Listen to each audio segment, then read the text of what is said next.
안녕하십니까. 대장문외과 의사 대장장인 한윤대입니다. 오늘 감사 뭐 하기로 했었죠? 오늘 교수님 왜 대장학문외과가 좀 응급 환자가 좀 많다고 하셨잖아요, 지난번에. 대장학문외적인 문제로 인해서 응급실을 가야 하는 경우들이 어떤 경우들이 있어요? 대장학문 세 가지만 얘기해 주세요. 세 가지만. 하나는 뭐 당연히 항문 출혈입니다.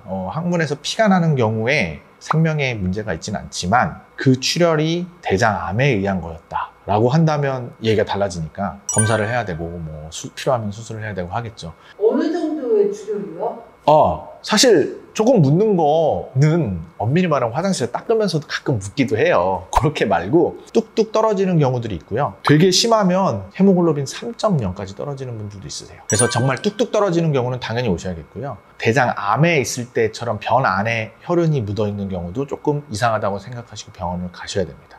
두 번째는 의아해 하실 수도 있는데 변비입니다. 변비 때 왜 응급실을 가야 되냐? 변을 그렇게 계속 못 보시면 복통이 오기 시작합니다. 근데 그렇게 배가 아플 때 나 변을 못 봤어 라고 할머니 할아버지들이 말씀하시다가 최악의 경우는 장이 터져버립니다. 똥이 가득 차서 결국은 견디지 못하고 장이 터져버리면 응급수술을 들어가서 똥을 한 2시간씩 저희가 퍼야 됩니다. 배 안에서. 그래서 너무 변을 못 보셨다. 그러면 끝까지 참으시면 안 되고 어떻게든 배출해야 됩니다. 인테이크 아웃풋 들어온 만큼 나가야 되거든요.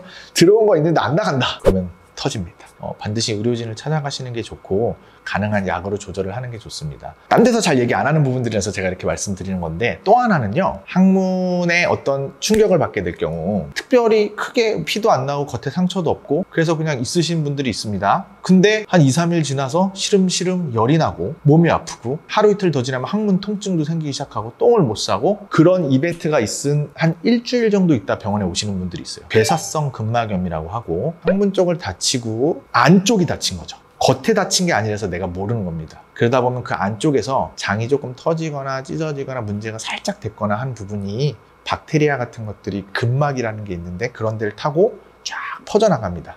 그러면 항문 위에서부터 쭉 올라가면서 근막염이 심해지는데 그 경우 굉장히 큰 수술을 해야 되고요. 그 경우도 결국 장루를 뽑아야 됩니다. 그래서 제 환자분이 배드민턴을 치시다가 엉덩방아를 찧었는데 거기에 이제 녹슨 철판 같은 게 바닥에 이제 깔려있는 그런 상황이었는데 거기 모서리에 엉덩이를 찧으셨어요. 바로 찢고 아야! 하고 일어났는데 뭐 상처도 없고 괜찮아서 그런가 보다 하고 지내셨는데 아까 말씀드린 대로 시름시름 앓으면서 오셔서 결국은 항문 쪽에 문제가 엄청 심했고 그래서 배변 주머니를 결국 배로 똥을 싸게 만들어 드리고 아래쪽이 완전히 낫게 기다렸다가 그러고 나서 이걸 다시 넣습니다. 그래서 졸지에 배드민턴 치다가 한 번 엉덩방아 찧었는데 그것 때문에 변을 배로 보는 거를 몇 개월 해야 되는 상황까지 오신 적이 있고요. 이 경우는 최악의 경우 죽습니다.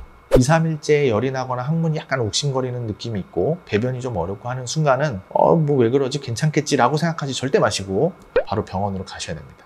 교수님, 똥집이라는 거 아시나요?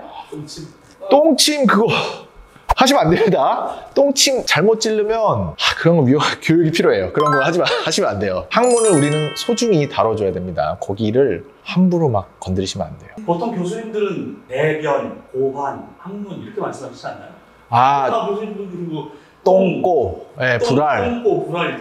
보다 친숙한 명칭을 저는 이제 쓰는 걸 좋아하고 고환 이런 것도 잘 모르는 경우도 있어요. 요즘 MZ세대들 얼마 전 기사 보니까 그런 얘기 있던데 뭐 심심한 위로를 한다 그래서 왜 위로를 심심하게 하는 등 뭐 막 용어가 별게 아닌 것 같지만서도 진료실에서도 그렇게 말합니다. 너무 의사가 고환 말고는 좀 약간 그게 정상일 수는 있는데 내가 비정상이고 근데 어쨌든 좀 편한 용어를 써서 여러분들이 저한테 오실 일이 없도록 편하다고 오시지 않을 수 있도록 그러기 위해서 그런 노력의 일환으로 편한 용어를 좀 쓰고 있습니다. 자, 그래서 오늘 제가 그 응급실로 가야 되는 항문 질환 한 3가지 정도? 뭐 물론 더 있겠죠. 뭐 여러 가지 있는데 약간 갑자기 생각난 거 위주로 약간 말씀드리긴 했습니다. 오늘 영상은 여기까지 하도록 하겠습니다. 지금까지 대장문외과 의사 대장장인 한윤대였습니다.